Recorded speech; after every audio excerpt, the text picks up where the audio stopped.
영혼의 등대. 영혼의 등대 오늘 이 시간에는 대구 열방교회 박재윤 목사님께서 말씀 전해주시겠습니다. 은혜의 시간 되시기 바랍니다.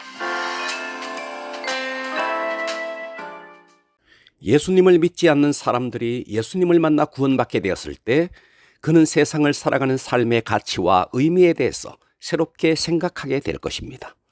왜냐하면 우리가 구원받았다는 것은 단순한 것이 아니라 그의 인생관과 세계관이 달라지고 전혀 새로운 인생을 살게 되기 때문입니다. 그래서 우리의 구원이 진정 사실이라면 이제 우리는 그리스도를 위해 살고 싶다는 영혼의 부름 앞에 서게 됩니다. 그런데 기억해야 할 것이 있습니다. 주님을 위해 산다는 것은 주님을 위해 일하는 외부 사역과 주님을 내면으로 섬기는 내면의 사역이 있습니다. 오늘은 외부 사역과 내면 사역이라는 제목으로 함께 은혜를 받겠습니다. 첫째, 외부 사역은 무엇일까요? 누가복음 17장 7절, 너희 중 누구에게 밭을 갈거나 양을 치거나 하는 종이 있어. 자, 여기에 외부 사역은 주인의 명령을 따라 밭을 갈거나 양을 치는 일입니다. 이 종은 밭을 갈고 양을 치는 이유가 주인의 명령이기 때문입니다. 이처럼 교회 안에서 이루어지는 대부분의 사역은 이런 외부 사역입니다.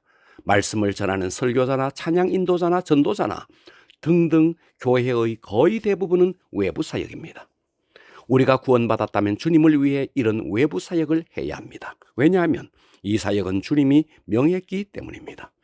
그런데 거의 대부분의 성도들은 이런 외부 사역만 사역인 줄 압니다. 그러나 더 중요한 사역이 있습니다. 둘째, 내면 사역은 무엇일까요? 누가복음 17장 7절 이하에 종이 밭에서 돌아오면 그대로 곧 와 앉아서 먹으라 말할 자가 있느냐? 도리어 그대로 내 먹을 것을 준비하고 띠를 띠고 내가 먹고 마시는 동안에 수종 들고 너는 그 후에 먹고 마시라 하지 않겠느냐? 종이 주인의 명령을 따라 밭을 갈고 양을 쳤습니다. 이것은 주님의 명령이기에 마땅히 해야 하는 일이었습니다. 이제 그는 그 일을 마치고 집으로 돌아왔습니다.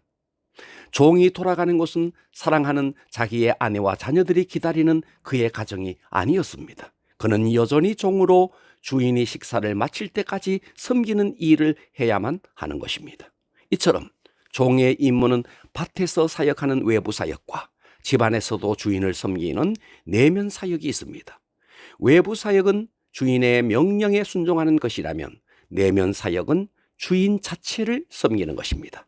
따라서 종은 외부 사역에도 유능해야겠지만 주인을 섬기는 내면 사역에도 익숙하지 않으면 안 됩니다. 외부 사역은 재능으로 성공시킬 수 있습니다. 그러나 내면 사역은 부드러운 성품과 아름다운 인격이 있어야 합니다.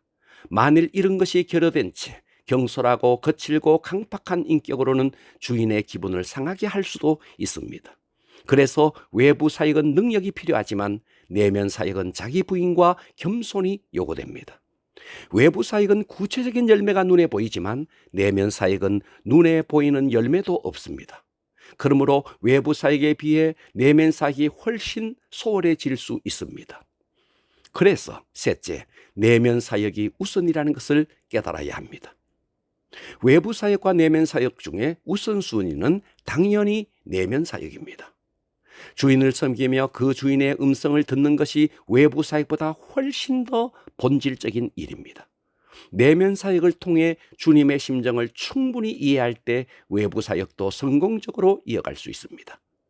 내면의 주님과 교류 없이 외부 사역에만 집중하면 영적 실제를 잃어버릴 가능성이 많습니다. 이 기초 없이 외부 사역에만 매달릴 때 성공같이 보이지만 실패를 거듭하게 될 것입니다. 그의 몸은 항상 분주하지만 깊은 내적 평화를 누리지 못합니다. 그래서 외부 사역보다 내면의 주님과의 관계가 훨씬 더 중요합니다. 누가복음 15장에는 탕자의 이야기가 나옵니다. 탕자는 아버지의 집을 떠나 자기만의 세계를 만들기 위해 미지의 세계로 떠났습니다. 그는 방탕하게 살았고 그러다 결국 아버지의 집으로 돌아옵니다. 그런데 그런 아들을 아버지는 상상을 초월한 사랑으로 반겨줍니다. 이 탕자의 이야기는 탕자의 귀향과 아버지의 환영 그리고 풍성한 잔치로 해피엔딩 되는가 했는데 그 다음 이어지는 장면은 결코 해피엔딩이라고 표현할 수 없습니다. 바로 맏아들이 돌아온 동생에 대한 반응 때문입니다. 맏아들은 밭에서 땀 흘려 일하고 집으로 돌아왔는데 풍악 소리가 들립니다. 잔치의 원인을 알게 되자 그는 분노합니다. 아버지의 권면에도 그는 울분을 터뜨립니다. 내가 여러 해 아버지를 섬겨 명을 어기며 끈을 내게는 염소새끼라도 주어 나와 내 벗으로 즐기게 하신 일이 없더니 아버지의 살림을 장녀들과 함께 삼켜버린 이 아들이 돌아오매 이를 위하여 살찐 송아지를 잡으셨나이다. 그는 지극히 자신이 옳다는 확신 속에 당당하게 분노를 표출하며 몹시 속상해했습니다. 자신의 노력과 공로에 대한 보상에는 인색했던 아버지가 동생의 불장난에는 매우 관대한 모습을 보였기 때문입니다. 사실 이 비유는 외적으로는 열심히 믿는 것 같지만 형식적인 신앙으로 내적 실제가 없는 바리새인을 지적한 말씀이었습니다. 그런데 문제는 오늘 우리들 가운데도 이런 바리새인과 같은 사역자가 얼마든지 있을 수 있다는 것입니다. 아버지가 시키는 외부 사역에는 열심이지만 동생을 잃은 아버지의 찢어진 심정을 알지 못하는 사역자. 아버지가 수없는 밤을 침상에 눈물로 적실 때 그 고뇌의 밤을 헤아리지 못했습니다. 그래서 진정한 의미에서 탕자는 둘째 아들이 아니라 맏아들이었습니다. 동생은 먼 곳으로 아버지를 떠나갔지만 그의 마음은 항상 아버지께 있었고 결국 아버지에게로 돌아왔습니다. 그러나 맏아들은 공간적으로는 아버지와 가까이 있었을지 모르지만 심적인 거리는 멀고도 멀었습니다. 외부 사역을 열심히 하는 것은 중요합니다. 그러나 그것보다 훨씬 더 중요한 것은 주님의 심정을 헤아리는 것입니다. 주님 속으로 들어가 주님의 마음을 헤아릴 때 훨씬 더 올바른 사역을 할 수 있습니다. 우리는 스스로를 점검해 보아야 합니다. 이런저런 사역으로 열심히 사역하다가 혹시 지치거나 심령이 허탈해진다면 내가 하는 사역이 내 힘으로 하는 것인지 주님이 주시는 힘으로 하는 것인지 점검해 보아야 합니다. 만일 자신의 힘으로 하는 것이라면 참된 기쁨과 만족을 누릴 수 없습니다.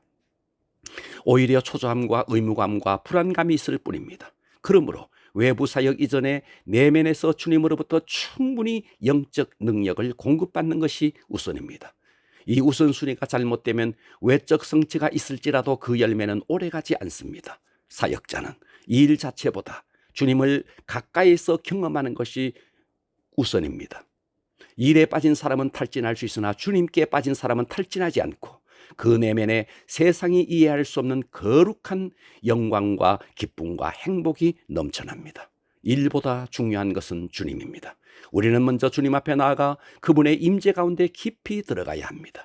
주님의 임재 속에서 능력을 공급받고 일을 하면서도 내 힘이 아니라 주님 주시는 힘으로 일을 하고 일을 마친 후에도 주님께 돌아가 주님 품에서 안식하면서 그 풍성한 기쁨을 경험해야 합니다. 그러므로 내면 사역을 통해 주님의 심정을 충분히 이해하여 외부 사역에도 풍성함이 있는 진정 성공적인 사역자가 될 수 있기를 우리 주 예수 그리스도의 이름으로 축원합니다.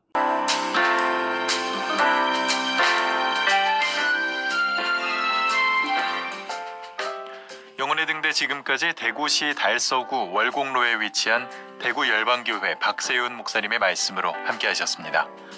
이 시간 방송 들으시고 신앙생활에 도움받기 원하시는 분들은 대구 지역번호 053-636-4944번 대구 열방교회로 전화하시기 바랍니다.